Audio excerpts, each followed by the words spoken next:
Hey guys, good morning. It is Gerry coming to you from Rythmia Life Advancement Center in beautiful downtown Guanacaste, Costa Rica. Rythmia Life Advancement Center is a life advancement center that's a little bit different than most. We specialize in plant medicine and using plant medicine and other modalities to remerge someone's soul. And this soul remerger is a pretty interesting thing. So today I'm going to speak to it a little bit. Hey Sven, my guy. So this is what we believe happens, right? That you were born, you were conceived in yourself, and then sometime between conception and 5 years old, you split with your soul to become yourself. And this split results in sadness, addictions, unhappiness, dis-ease, all these things. And when you put it back together, life changes. As soon as you put this back together, life changes. And so what makes our place a little bit different than most is we keep data on all of this. And we've seen a whole lot of people, almost 6,000 people. Hi Zin, how are you doing, hon? Almost 6,000 people, and it'll be 6,000 this month, yeah? And what's interesting is 95.02% of these people say that they merged their soul through a miraculous activity while they're here. That's crazy. The better part of it, 97.55% of these people who've remerged 6 months later say that this was the week that changed their life, and this soul merger is still working in their life, that they're walking around connected.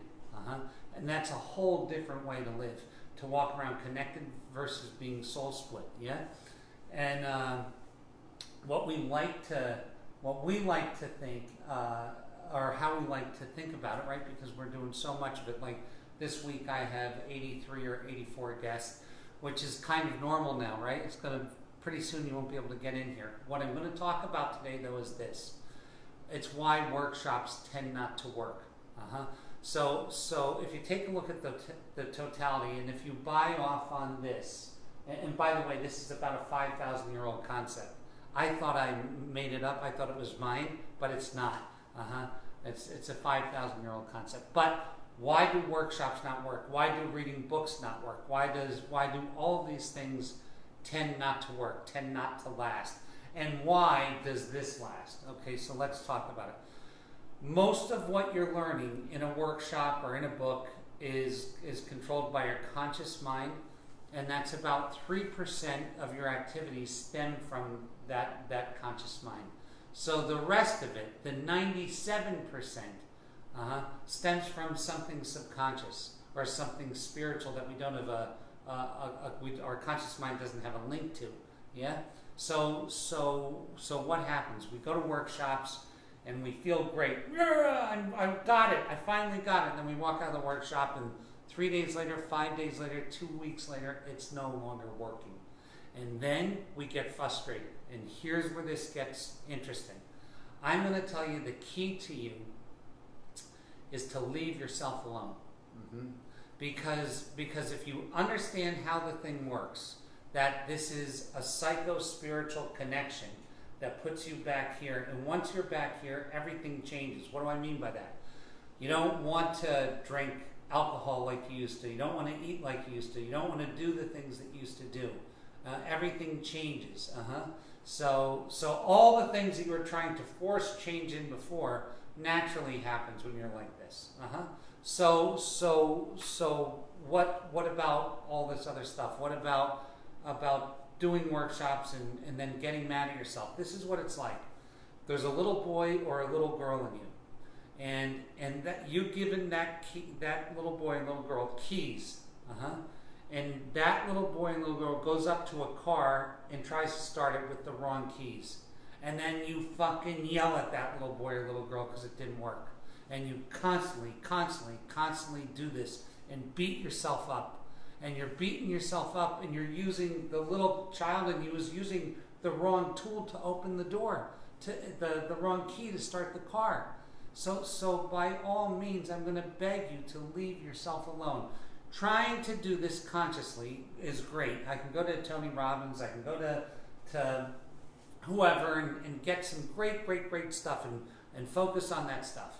But the moment I go to make myself a peanut butter and jelly sandwich, I go back to my subconscious driving, and I go back to I'm not enough, and I land there constantly. So I'm going to tell you something.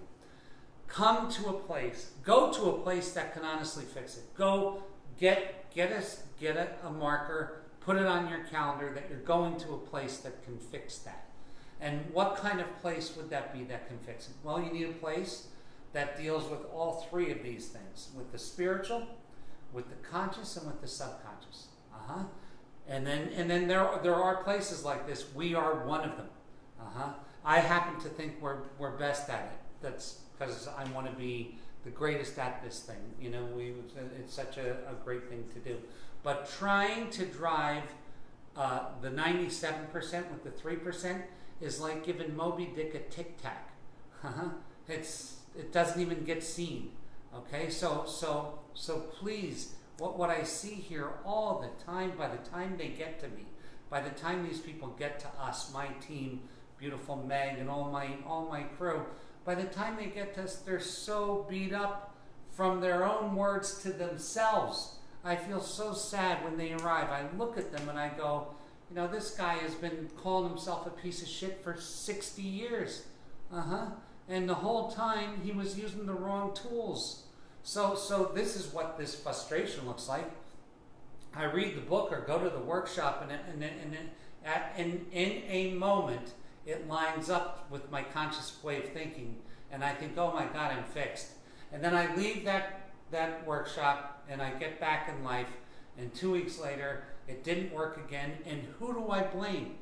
I don't blame the book. I don't blame the workshop. I might blame them consciously, but the subconscious is, oh fuck, I failed again. And now that I failed again, I feel bad. I go do something. That something creates more shame, and I'm back in this fucking cycle. And I don't mean drinking or this or that. It can be drinking. It can be drugs. It can be sex. It can be shopping. It can be any form of distraction, because I don't want to realize what I feel in my heart is true, that I failed again and I failed again. So I'm going to give you this little bit of work. So every day in here I talk about every week, I talk about doing the work and what is it like to do the work. I'm going to skip that today, and I'm going to tell you what it's like to leave yourself alone. So please, you know the thing is, you're either getting better or you're getting worse. You either know what you need and are moving to it, or you know what you need and decide against it. So I'm going to tell you to do this, to get an active plan to merge your soul back together. That means to go to some place that addresses those three things. Please pick us if you can. If you want to book your stay, hey Patty, if you want to book your stay, call us at 1-866-936-9446. And I don't care if you make it for a year from now. I don't. And if you don't choose us, choose someone else and make it, but put a stake in the ground. And from that point on, leave yourself alone. What does leave yourself alone look like? It looks like the self-talk, that you just catch yourself self-talking. Just catch yourself and say, hey, you know what? That's not true. There's more to the story. The I'm not enough. I'm not good enough to make this work. I can't do this for myself. I'm not worthy. I'm not as good as the guy next to me or the woman next to me or the whatever. That's all a pack of lies. It's true in the sense of the tools I've been using aren't working. That's true. So let's replace, and it's a simple thing. Let's replace I'm not enough, or I suck, or I'm no good, or I'm stupid, or da-da-da, with the tools that I've been using have not been working. Boom. And now I have something. Hey Maria, how are you, honey?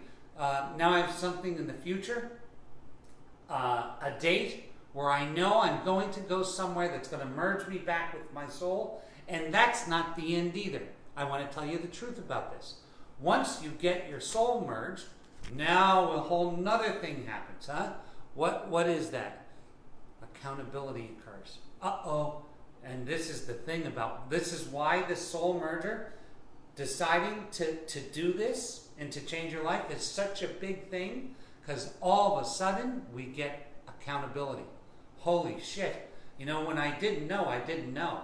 But now that I know, and I know what my actions mean on this earth in this lifetime, then holy fuck, I'm accountable. And when I'm accountable, everything changes again, because now I have a whole bunch of stuff. When you get merged, there's a whole nother plethora of things you have to get used to. Number one, peace management. What does that even mean, Gerry?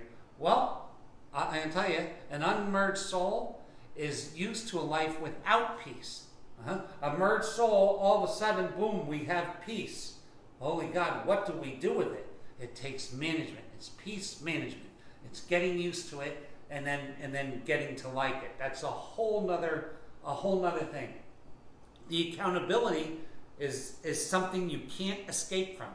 So once you get to the other side, once you're in the astrals, and once you see how this whole interplanetary, interfucking dimensional shit works, and that you know that everything you do and every action that you take, you're responsible for once you know it. That's a big one, huh? It's a big one. But oh my God, it makes it so rewarding, because once you know that you're accountable, and once you know that your actions count, that everything you do affects everything around you. Once you know that, then being accountable becomes this beautiful miracle, mystery, miracle of every life, miracle of every second. You get to see the good that you can do on this earth. You get to see the good that you can do on this earth. And then you become accountable for it. And once you're accountable, you have to continue to do good. And I'm not a black and white do good guy. What do I mean? You have to continue to spread your light. You have to continue to elevate those around you. You have to continue to help. And not short-term help, real help. Like when I used to be much wealthier guy, I could write a check for $1 million and give it away and think, oh, I helped. I didn't fucking help. That's not help. You know, that is not help, right? That's not help. Help, I mean real help. What does that mean? Giving of myself to someone else. That's help. It's hard. It's hard to do. But boy, when you see how important your own life is and the impact you can have on others, once you're merged and now you have to be accountable, the being accountable becomes its own game, its own fun, its own this, its own that. Until then, leave yourself the fuck alone. And I want to tell you why I want you to leave yourself alone. Because you can't help yourself if you're not merged. You cannot. You will always be a victim of the 97% that's going on back here. And what do I mean by that? Like if you're someone that has a sexual issue, right? You'll be good for 700 days in a row. And then one day when you're not looking, that thing will come up and you make a mistake. And you'll cheat on your wife. Or you'll do your whatever you do. If you're a shopaholic, the same thing will happen. You can grind it out, or a drinker, you grind it out, and then boom, it's going to show up. So please leave yourself alone. And I want to tell you something. Once you really leave yourself alone and you say, hey, I booked this thing in the future that's going to help me. In the interim, I know that I've been using tools that aren't working, and I forgive me for that. Then just that act of loosening will make this recurring acts that you're doing less frequent, because there won't be shame involved. And so the frequency of that will change. And I'm telling you, this is very, very, very simple, good truths. But by all means, and if you say, well, listen, I can't come to a place like Rythmia, then you know what you better do? You better go somewhere. You better go somewhere, because the thing that we do here is not taught a lot of different places. Yeah? But it's taught here.